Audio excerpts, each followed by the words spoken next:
నా గొర్రెలు అంటే ఎవరు? నన్ను గొర్రెలు ప్రజలంతా కదా. అవును. నేను కూడా కదా. ఆయన విశ్వసించినటువంటి వాళ్ళంతా కూడా ఆయన్ని గుర్తిస్తారు, ఆయన ఎరుగుతారు. అలాగే నేను కూడా మిమ్మల్ని గుర్తిస్తున్నా. నేను కూడా మిమ్మల్ని ఎరుగుదును అంటే దాని అర్థం ఏంది?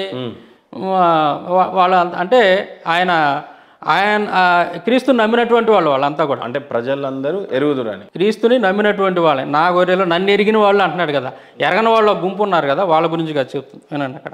ఎరిగిన వాళ్ళు ఏమంటున్నారు? మళ్ళీ మంచిది చదవండి సార్. లేఖనం అది నన్ను ఎరిగినటువంటి వాళ్ళని, తండ్రి ఎలా నన్ను ఎరిగిన వాళ్ళని నేను ఎరుగుతాను. నా తండ్రి నన్ను ఎలాగ ఎరుగునో నేను తండ్రిని ఎలాగ ఎరుగునో. దాని తర్వాత నా గొర్రెలు నన్ను ఎలాగ ఎరుగునో నేను కూడా వాటిని అలాగ ఎరుగుతాను అంటున్నాడు. అంటే ఏంది? మనం పురం ఉంది సరడా, మనం పురం అంటే క్రిస్టియన్స్ వాళ్ళు ఈయన ఒకటిగా చెప్తున్నాడు. మతం ఉంది అక్కడ.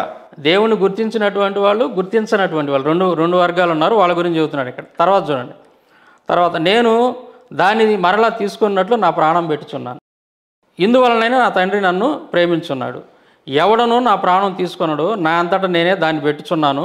దాన్ని పెట్టుటకు తిరిగి తీసుకున్నటకు నాకు అధికారం కలదు. దాన్ని తిరిగి అధికారం కలదు. నా తండ్రి వలన ఈ ఆజ్ఞ పొందుతున్నాను.